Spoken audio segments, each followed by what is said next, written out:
Aminin natin, talagang ibang season ang matutunghayan natin ngayon. Ang nooy kulelat pero ngayon ay biglang lumakas. Kaya sino-sino kaya ang posibleng babangga sa matagal ng defending champion na Creamline Cool Smashers? Pero sa videong ito atin munang suriin kung sino ang lamang at sino ang dihado ngayong Huwebes.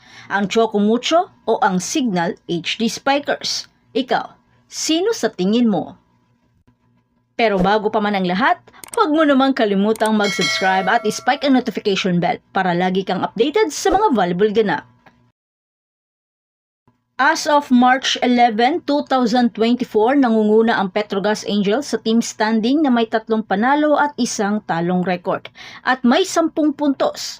Ang isang talo nila ay laban nila kontra sa Choco Mucho na as of now ay nasa pang-5 sa rankings na may 3 panalo at wala pang talong record at may